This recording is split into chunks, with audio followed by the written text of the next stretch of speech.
Nakatakda ng matalakay sa Senado ang impeachment trial ni Vice President Sara Duterte sa nalalapit na pagbubukas ng 20th Congress matapos ang halalan 2025. Pero bukod dyan, target din na mapag-usapan ang iba pang nakabinbin na panukalang batas. Alamin ang kabuuan ng balita mula kay Criza Lopez.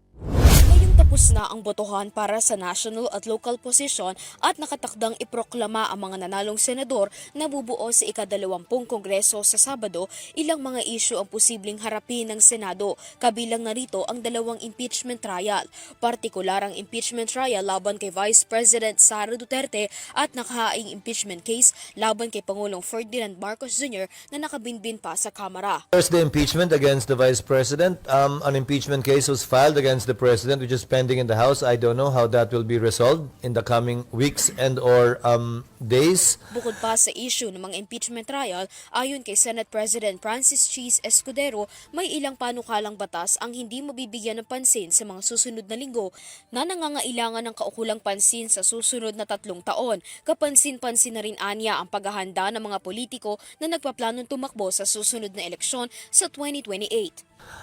Maliban doon, siyempre, makikita mo na yung pagporma, paghahanda ng ilan na nangangarap, nag-aambisyon o nag-iisip na tumakbo sa mas mataas na posisyon o sa parehong posisyon, kabilang na ang Senado pagdating ng 2028. Kaugnay sa issue ng pagpapatalsik kay Duterte bilang ikalawang pinakamataas na opisyal sa pamahalaan, sinabi ni Cheese Escudero na nasa pagpapasya ng Kamara kung sinong mga judge ang uupo sa paglilitis. Ito'y matapos imbitahan ng House Speaker na si House Speaker Martin Romualdez, sina dating senador at ngayoy ML Party List Representative na si Attorney Leila de Lima at human rights lawyer na si Attorney Chel Jokno bilang kinatawan ng akbayan bilang isa sa mga judge sa paglilitis. Komento ni Escudero rito, wala siyang alyansa na kinakampihan. Ako bahagi ng anumang koalisyon o alyansa ngayon at hindi ko pwedeng komentaryuhan. Subalit, pasaya ng Kamara kung sino pipiliin nilang abogado o prosecutor,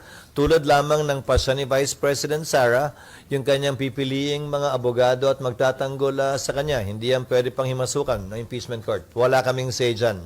At hindi ko komentaryohan kung tama, mali, maganda o pangit yan. Isa sa mga tiyak ng pasok sa Senado ang dating Senate President na si Tito Soto. Nito lamang ay sinabi ni Soto na bukas siyang bumalik sa pagiging Senate President.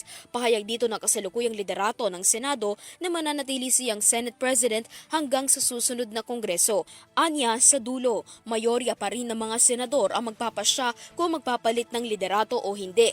Sinabi niya na kahit sino sa Senado ang may bilang o may numero ay maaaring mamuno at tanggapin ng responsibilidad sa Senado.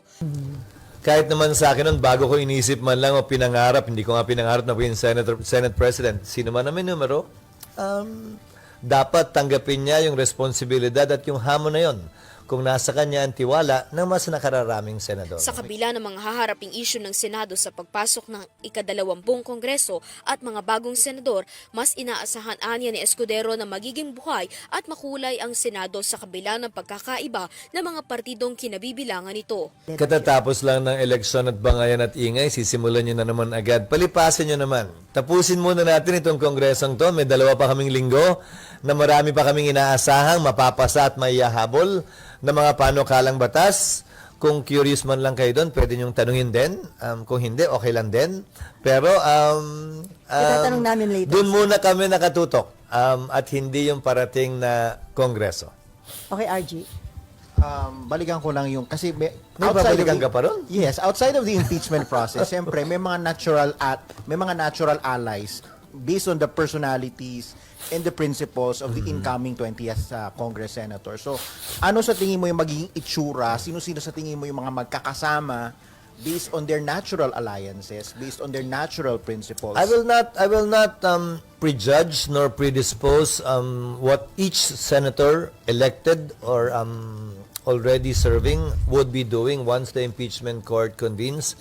Suffice it to say that I expect it to be lively and vibrant, given that we have 3 new lawyers entering the Senate. Para sa Euro TV News, Criza Lopez, sumasaludo sa bawat Pilipino.